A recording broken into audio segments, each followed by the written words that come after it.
La sorcellerie n'était pas le seul crime. Il y avait beaucoup, commis par beaucoup de gens.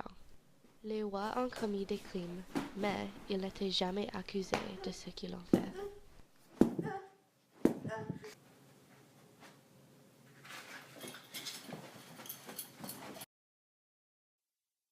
De nombreux criminels étaient des voleurs, alors les marchands étaient les cibles les plus grands.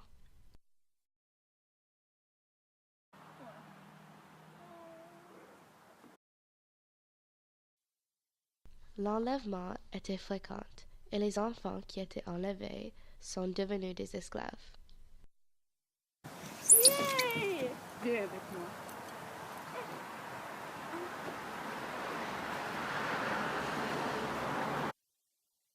Mais les crimes n'étaient pas le seul problème du Moyen Âge.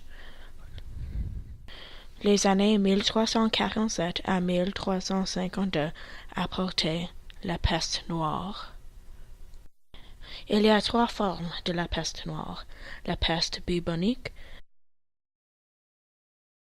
la peste septimétique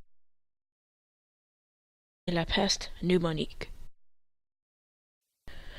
Les victimes de peste bubonique souffraient de fièvre, de mal de tête, de la froideur et, encore plus importante, de l'inflammation des ganglions lymphatiques et des bubons noirs qui s'éclataient et crachent du sang et du pus. La plupart des gens infectés étaient tués par la forme bubonique. La peste septicémique a causé les organes de ton corps à saigner qui causent des taches noires.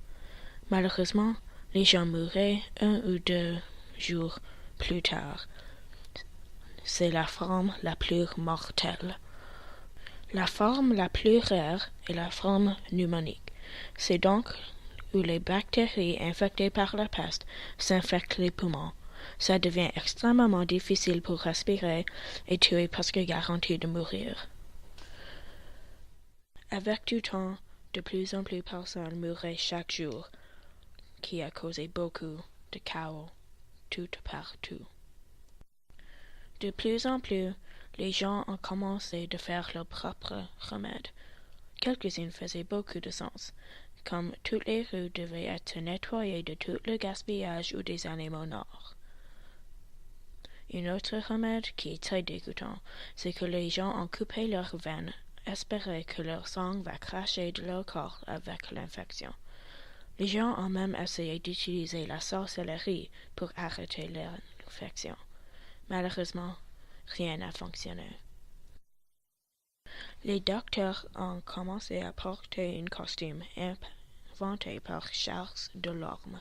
Le costume était un long habit de protection noir avec des pantalons, des gants, un chapeau noir et une grande capuche noire faite de cuir pour protéger la tête. Aussi, un long masque et un bec.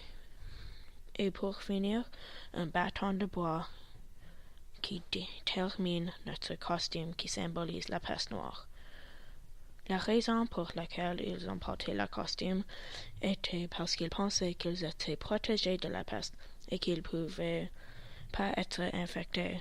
Donc, dans leur monde, ils pouvaient avoir plus de contact à peau avec leurs patients pour mieux déterminer les symptômes de la peste noire. En fait, le costume n'a pas aidé beaucoup du tout. L'infection a continué de se propager entre les victimes et les docteurs, et beaucoup de docteurs sont morts à cause de la peste, qui a tué 1/3 de la population en Europe. C'est 25 à 200 millions de personnes. Aujourd'hui, si vous pensez que c'est mauvais, pensez encore. Essayez de vous mettre dans les souliers de quelqu'un du Moyen Âge. Ce serait très difficile.